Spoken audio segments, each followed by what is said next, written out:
بسم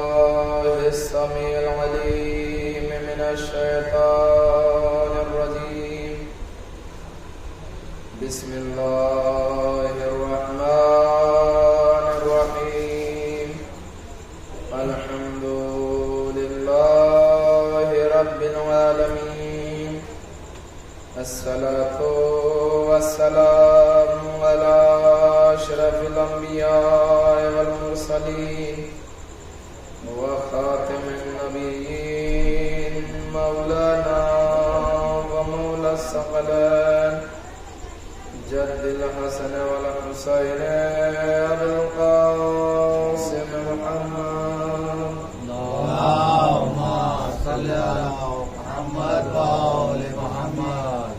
بسم الله الرحمن الرحيم إنما يريد الله ليذهب عنكم الرجس أهل البيت ويطهركم تطهيرا. اللهم صل على محمد وآل محمد. لعنة الله على أعدائهم أجمعين إلى قيام يوم الدين. أما بعد فقد قال أمير المؤمنين علي بن أبي طالب عليه الصلاة والسلام: بسم الله الرحمن الرحيم من أفضل البر بر الأيتام. صلوات دے بنا اللہ. اللهم صل على محمد وآل محمد. حضرات محترم و ماتمداران سید الشہداء، آپ کی خدمت میں یتیم نوازی کے بارے میں چند معروضات عرض کرنا چاہتا ہوں. عزیزوں، تقریباً 12 سے اوپر ہو رہا ہے اور کچھ افراد کو نیند بھی آ رہی ہے، لہذا انشاءاللہ ان تمام چیزوں کا لحاظ رکھتے ہوئے آپ کی خدمت میں چند معروضات پیش کرنا ہے. صلوات دے بنا اللہ. اللهم صل على محمد وآل محمد. عزیزوں، امیر المومنین اپنے کلام میں ارشاد فرماتے ہیں: من افضل بر ایتام. نیکیوں میں سب سے افضل نیکی یہ ہے کہ یتیموں کے ساتھ نیکی کی جائے، یتیم پروری کی جائے، یتیم نوازی کی جائے. عزیزوں، مولا اپنے دوسرے کلام میں کہتے ہیں کہ اگر کسی شخص نے یتیم کے اوپر ظلم کیا اور ایسے مرد اور ایسے خواتین کے اوپر ظلم کیا کہ جو بیوہ ہو، جس کی ہمسر نہ ہو، تو پروردگار عالم اسے شدید عذاب میں مبتلا کر دے گا اور پروردگار عالم اپنی نعمتوں کو سلب کر لے گا اور بعد میں بھی اسے نعمتوں سے نہیں نوازے گا. عزیزوں، یتیم پروری ایک اہم مسئلہ ہے جو ہمارے معاشرے میں بہت کم رائج ہے اور اس کی کچھ خصوصیات بھی ہیں. یتیم نوازی سے ارمغان بہشت حاصل ہوتی ہے. ہمارے اور آپ کے 7ویں امام موسیٰ کاظم علیہ السلام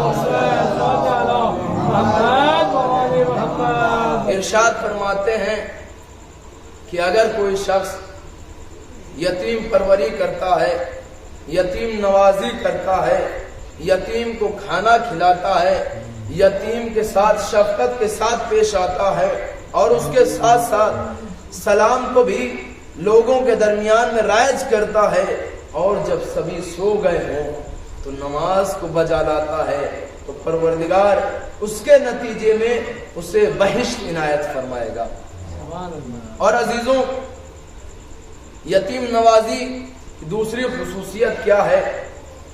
جو شخص یتیم نوازی کرتا ہے وہ حقیقت ایمان تک پہنچ جاتا ہے، اور نبی اکرم حضرت محمد مصطفیٰ صلی اللہ علیہ وسلم یتیم نوازی کے سلسلے میں بیان کرتے ہیں کہ یا علی، ایمان کی نشانیوں میں جو نشانیاں، ان میں سے 3 نشانیاں یہ ہیں: پروردگار کی راہ میں انسان انفاق کرے، یعنی جو ضرورت مند ہیں ان تک کھانا پہنچائے جو اس کے پاس ہے، یہ نہیں کہ اپنی قوت سے زیادہ جو پروردگار عالم نے اس کو عنایت فرمایا ہے اسی لحاظ سے وہ یتیم پروری کرے، لوگوں تک لوگوں کی مشکلات کو دور کرے۔ اور عزیزوں، اس کے بعد میں رسول اللہ نے کہا اگر کوئی شخص علم رکھتا ہے تو علم کے ذریعے سے لوگوں کو فائدہ پہنچائے۔ پہلی چیز کیا ہوگی عزیزوں؟ یتیم پروری کرے۔ دوسری چیز یہ ہے کہ عزیزوں علم سے نوازے۔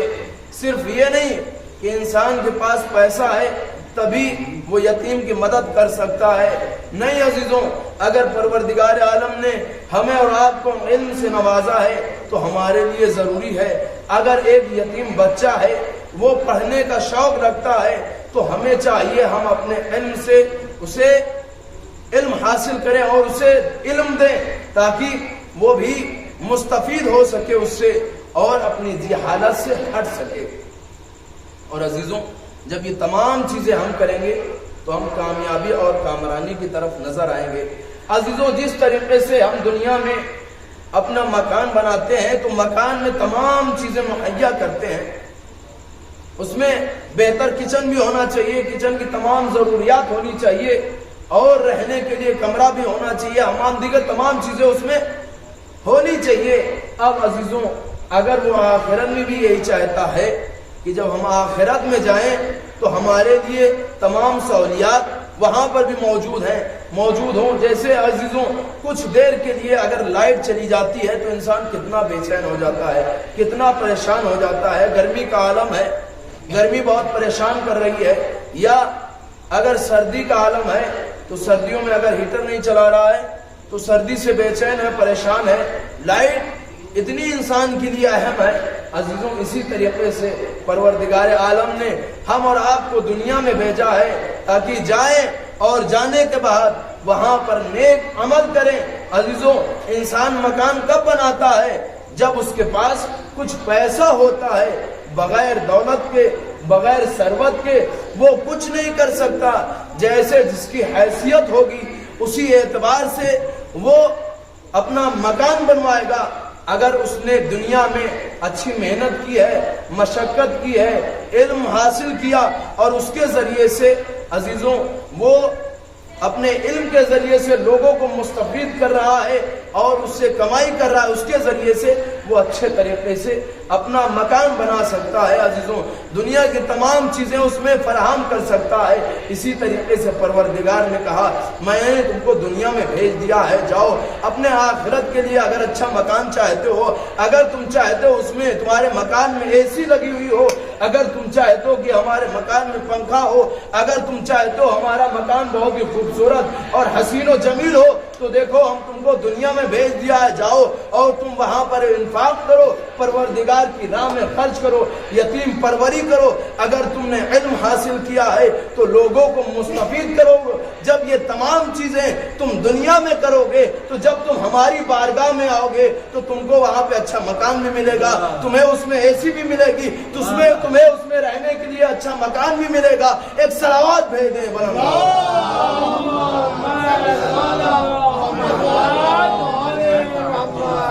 تو عزیزوں، اہل بیت نے ہمیں بتایا ہے طور طریقہ کہ کس طریقے سے ہم دنیا میں زندگی گزاریں۔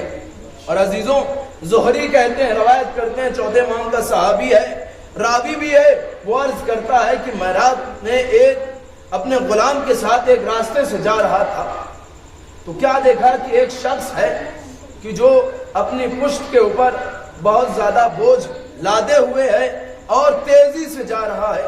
اتنے تیزی سے چل رہا تھا کہ اس کے سانس کے پھولنے کی آوازیں آ رہی تھیں.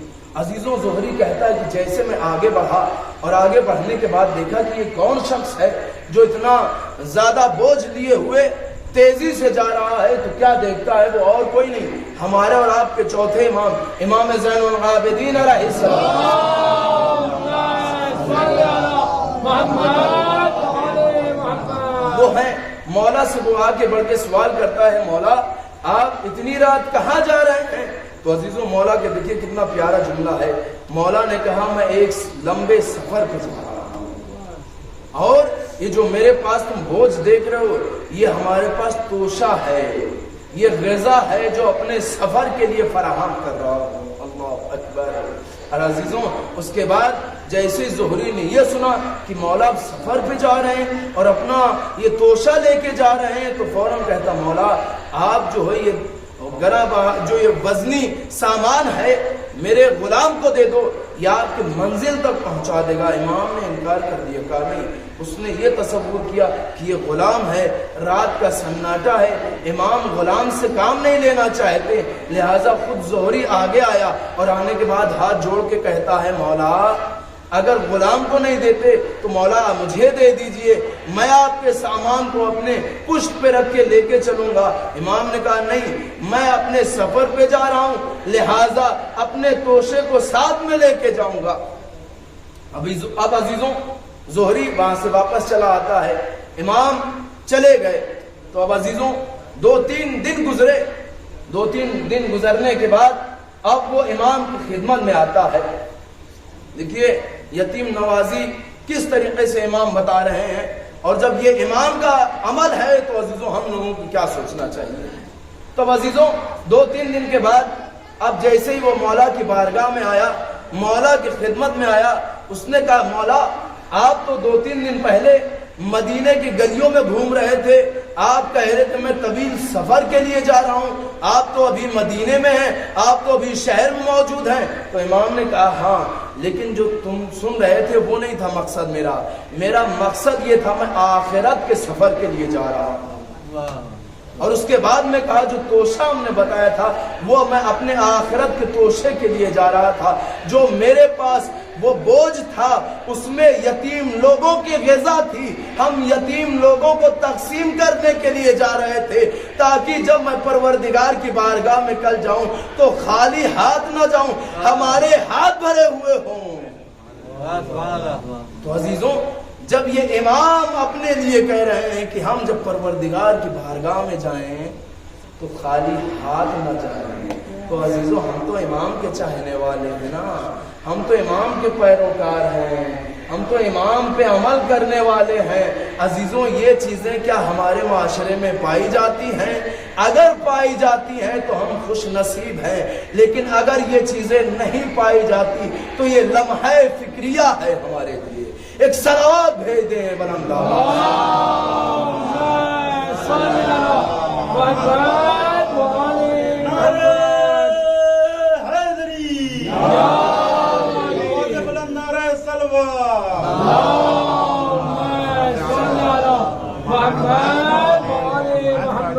عزیزوں اہل بیت نے ہمیں بتایا کہ یتیم پروری کس طریقے سے کرنا چاہیے, یتیم نوازی کس طریقے سے کرنا چاہیے. اور عزیزوں رسول اللہ نے کیا بیان کیا کہ دیکھو معاشرے میں جب تم رہو تو لوگوں میں جب انصاف کرنا تو برابری کا انصاف کرنا, ایسا نہ ہو ایک کو بہت زیادہ سمجھنا ایک کو نیچا سمجھنا. اگر تم نے ایسا کیا تو عذاب الہی کے مستحق قرار پاؤ گے.